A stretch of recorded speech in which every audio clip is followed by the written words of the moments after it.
अपनी आन बान और शान से दुनिया में सबसे आगे लहराते हिंदुस्तान के तिरंगे की शान टिकी है दो महत्वपूर्ण पहलुओं पर। अपनी जान की बाजी लगाकर देश की सुरक्षा कर रहे जवान और ठीक उसी तरह अपनी जिंदगी दांव पर लगाकर दिन रात मेहनत कर खेती कर रहे किसान। धनवंतरी इन्हें सैल्यूट करती है। सदियों से ही हिंदुस्तान की अर्थव्यवस्था पूरी तरह खेती पर ही निर्भर रही है। हिंदुस्तान को निसर्ग की देन कुछ इस तरह प्राप्त है कि हिंदुस्तान दुनिया का एकमात्र ऐसा राष्ट्र है जहां दुनिया की सभी भौगोलिक परिस्थितियां मौजूद हैं। गेहूं, चावल, गन्ने से लेकर चाय, कॉफी, सेब, स्ट्रॉबेरी तक हर किस्म की फसल उम्दा तरीके से ले रहा हिंदुस्तान दुनिया का एकमात्र राष्ट्र है।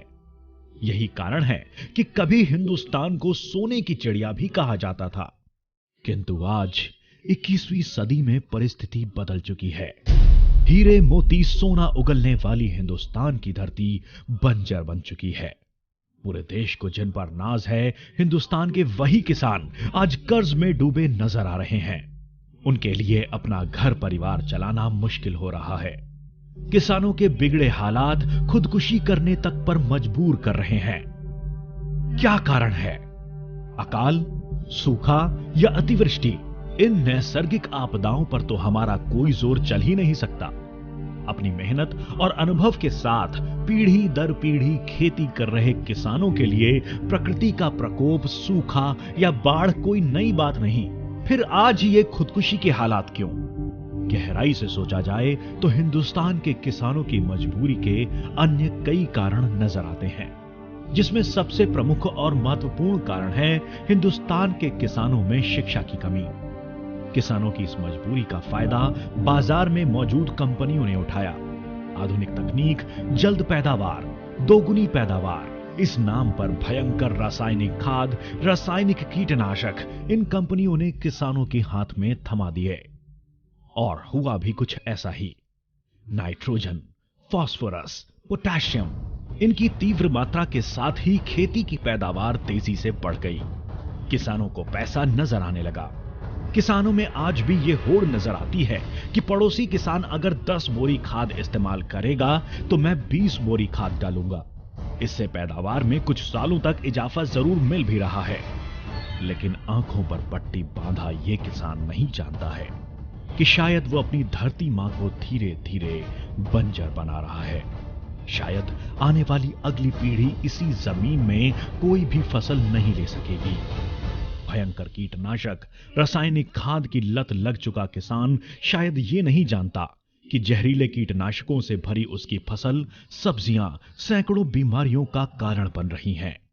शायद किसान ये नहीं जानता कि राजस्थान में माताओं के दूध में डीडीटी जैसा भयंकर कीटनाशक पाया गया है, जिसका कारण खेती में इस्तेमाल हो रहा भयंकर जहर ही है। बाहरी देशों से आ रहे इन केमिकल्स के सहारे आज कुछ हद तक पैदावार तो बढ़ रही है, लेकिन गांव का किसान इस बात से अनजान है कि इस तरह जहरीली खेती में उगाई गई फल, सब्जियां या अनाज विदेशों में नहीं भेजा जा सकता। गोरों ने हम पर राज किया, हमारी खेती को रासायनिकों की लत लगा दी। और दोस्तों, सच्चाई कुछ ये है कि इन रसायनों का इस्तेमाल कर पैदा की गई फसल को गोरे लोग रिजेक्ट कर देते हैं। इंसान ही नहीं, यूरोपियन देशों में जानवर के लिए भी इसे भयंकर समझा जाता है। अच्छी सेहत का ख्याल करते हुए विदेशों में इस्तेमाल होती है केवल नैसर्गिक पैदावार। जी हां, सिर्फ ऑर्गेनिक फार्मिंग प्रोडक्ट्स। आज सभी प्रगत राष्ट्रों में ऑर्गेनिक खेती का प्रचार हो रहा है, तो फिर हम क्यों पीछे हैं? दोस्तों, शहर हो या फिर गांव, सोच बदलना बेहद जरूरी होता है। और शायद तभी अपनी बाकी जिंदगी और अपनी नई पीढ़ी को कुछ देने में हम सफल हो पाएंगे। शहरों में से इन जहरीले फल सब्जियों की खरीद पर रोक लगेगी तो अपने आप ही ऑर्गेनिक प्रोडक्ट्स का उत्पादन शुरू हो जाएगा। इस सोच की गहराई तक पहुंचने की कोशिश की है धनवंतरी ने। धनवंतरी के दोनों डायरेक्टर्स तथा खुद सीएमडी सर किसान परिवार में ही पले बढ़े हैं।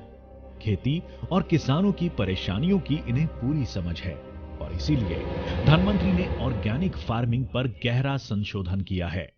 और एक नहीं, दो बेहतरीन ऑर्गेनिक प्रोडक्ट्स का आविष्कार किया है, आरपीएस 76 तथा कैटल रिच। इसके प्रमुख घटक हैं ह्यूमिक तथा फल्विक एसिड।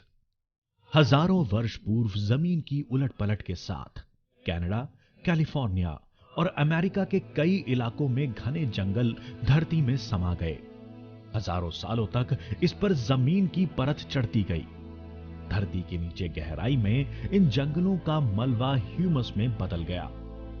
100% नैसर्गिक ह्यूमस की इन खादों को लियोनार्डाइट कहा जाता है।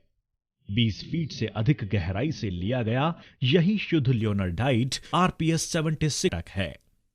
आमतौर पर खेती में इस्तेमाल की जा रही गोबर की खाद एक ह्यूमस ही है, किंतु 6 महीने या 1 साल में गोबर से बना ह्यूमस तथा हजारों वर्षों से जमीन में दबा लियोनार्डाइट बेस्ड ह्यूमस, इसमें बड़ा अंतर है। लियोनार्डाइट खेती में कई गुना ज्यादा असरदार है। किसी भी फसल के लिए बेहद आवश्यक घटक यानी नाइट्रोजन, फास्फोरस तथा पोटैश धीमी गति से आवश्यक मात्रा में फसल तक पहुंचाने का महत्वपूर्ण कार्य आरपीएस 76 के लियोनार्डाइट द्वारा किया जाता है। आरपीएस 76 का ह्यूमिक एसिड तथा इस प्रोडक्ट के नतीजे अन्य किसी भी प्रोडक्ट के मुकाबले कई गुना बेहतर हैं। इसका कारण है आरपीएस 76 का विशेष फॉर्मूला। ह्यूमिक एसिड के कई स्रोत हैं, लेकिन केवल लियोनार्डाइट से प्राप्त आरपीएस 76 का ह्यूमिक एसिड एएल काउंट में स्टेबल है। मतलब आरपीएस 76 के बोतल पर लिखी ह्यूमिक की मात्रा आपको 6 महीने या 1 साल बाद भी उतनी ही मिलेगी, जबकि बाजार में मौजूद अन्य प्रोडक्ट में ह्यूमिक एसिड का एएल काउंट स्टेबल नहीं होता है। केवल पैकिंग के समय 6%, 12% या 24% ह्यूमिक एसिड मौजूद होता है और 8 दिन या 15 दिन में धीरे धीरे कम होकर यह 2% या उससे नीचे पहुंच जाता है। खेती में ऐसे प्रोडक्ट्स के रिजल्ट मिल पाना मुश्किल है, जबकि आरपीएस 76 फसल के पूरे रोटेशन के दौरान अपनी कार्यक्षमता बनाए रखता है। जमीन तथा फसल के लिए आवश्यक 76 महत्वपूर्ण एलिमेंट्स आरपीएस 76 द्वारा उपलब्ध किए जाते हैं, जिसमें पौधों के लिए आवश्यक सभी माइक्रोन्यूट्रिएंट्स, विटामिन्स, एंजाइम्स शामिल हैं। देखा जाए तो ये सभी जरूरी पोषक तत्व आपकी जमीन में नैसर्गिक रूप से उपलब्ध हैं। जरूरत है जमीन को उसका नैसर्गिक रूप प्राप्त कराना तथा इन तत्वों को जमीन से निकालकर पेड़ पौधों तक पहुंचाने की। और लियोनार्डाइट बेस्ड ह्यूमिक यानी आरपीएस 76 यही काम करता है, जिसे साइंस में कैटलिस्ट कहा जाता है।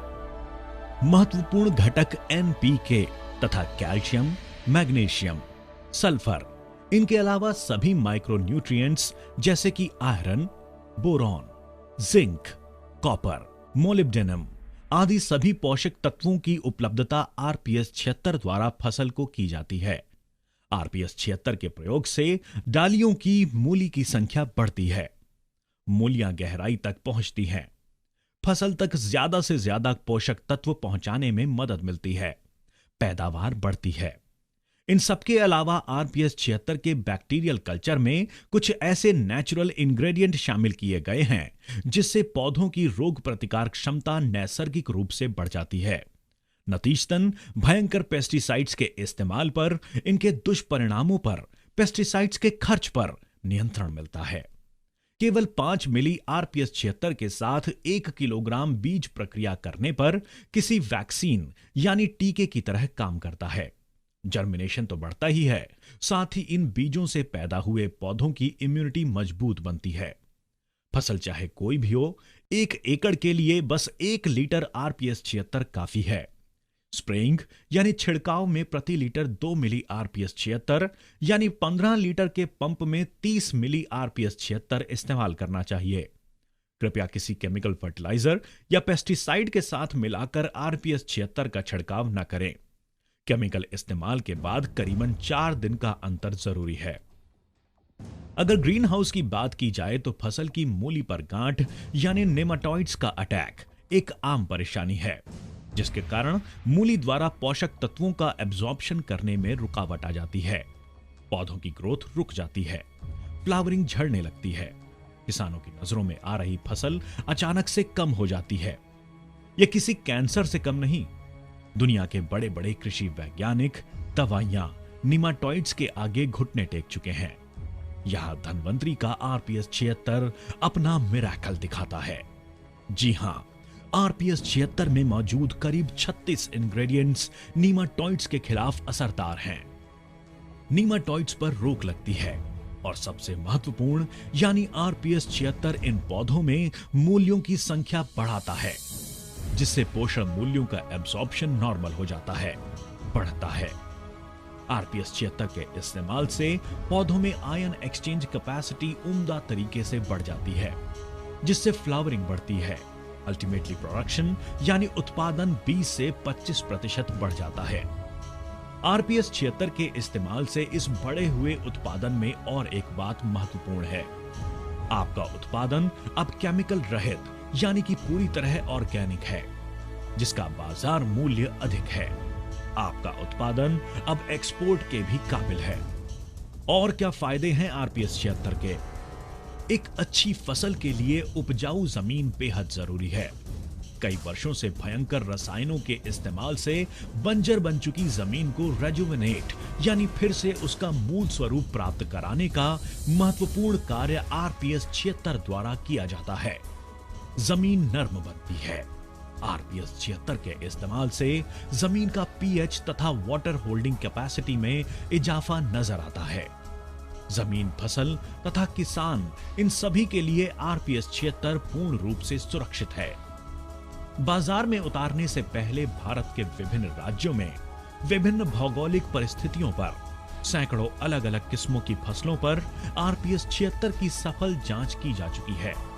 संपूर्ण भारतवर्ष में लाखों किसान आरपीएस 76 के कायल बन चुके हैं। उम्दा फसल तथा जमीन में एक नई चेतना जगाने के लिए आरपीएस 76 बस एक मिरेकल है। हिंदुस्तान के किसान भाइयों के लिए धन्वंतरी द्वारा प्रस्तुत एक करिश्मा, वन मैन आर्मी, आरपीएस 76।